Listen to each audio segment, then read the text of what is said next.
Gilmore Eamon Gilmore. Cancurla, it's a week now since the emergency legislation was brought in to provide a state guarantee for the banks. And last week, when that legislation was brought in, we were told that the government would bring in a scheme this week to set down the conditions under which that guarantee was being provided.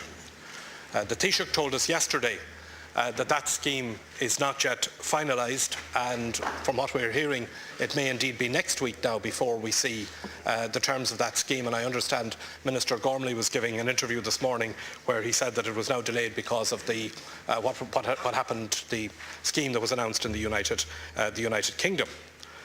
So the position now is that a week after the legislation was introduced, we're still unsure as to what exactly we have guaranteed. We don't know the terms and the conditions of the guarantee that has been provided, and we don't know what is going to come back to the taxpayer in return for the guarantee that has been provided. So I'd like to ask you, first of all, Taoiseach, in the absence of the scheme that we were promised, what exactly is the guarantee? What has now been guaranteed? What guarantee is now in place?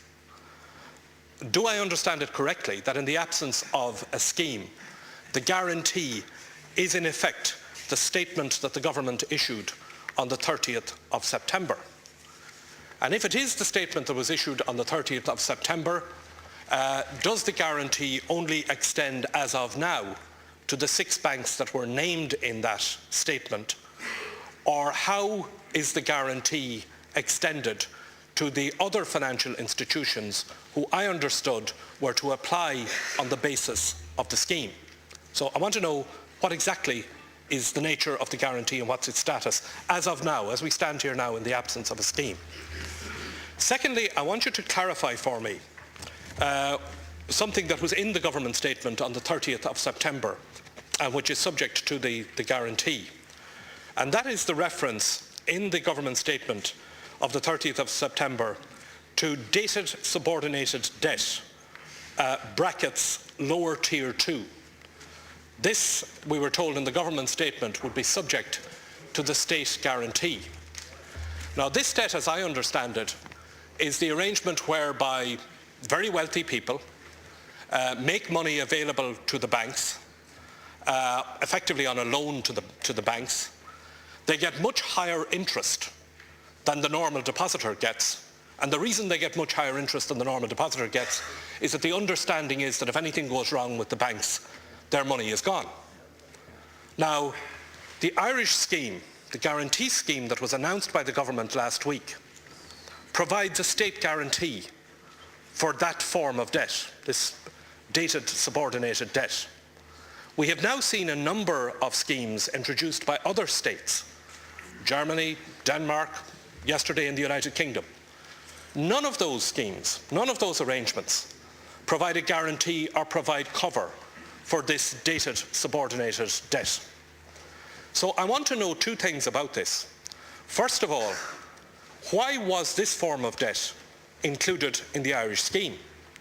And secondly, can you tell the House roughly how much of that debt is out there? I'm advised that there could be something in the order of 10 billion of this debt, which is high-risk money provided by high net worth people to the banks on very high interest rates, high-risk stuff, and we have now provided, according to this scheme, a taxpayer's guarantee for it. Well, first of all, of course, the Chancellor of the Exchequer in the United Kingdom announced conditions attaching to their particular package which have not been attached to the Irish package. Notice that there are conditions relating to taking an equity share in banks and to restricting payment of dividends and to putting restrictions on the reward and remuneration packages of top executives of banks, none of which is still very much open-ended here. I don't think it's helpful, Taoiseach, and I must say I'm becoming concerned at the delay in bringing forward the scheme. because the delay in bringing forward the scheme is creating a degree of uncertainty again about what is happening in the banking world. And in the meantime, what we appear to have is some kind of an open-ended, unqualified guarantee for the banks. Now, again, I want to come back to the specific question that I asked about this dated subordinated debt. No other scheme anywhere else dealing with the banks, providing a rescue package for the banks or a support package for the banks in any other country, has included this form of debt. This is the form of debt that comes next after equity if something goes wrong. The reason these guys get the big interest, they get huge interest on this stuff. They go in and they get way more interest than you get on a normal deposit. And the reason they get it is because they understand. The understanding is that this money is at risk if something goes wrong.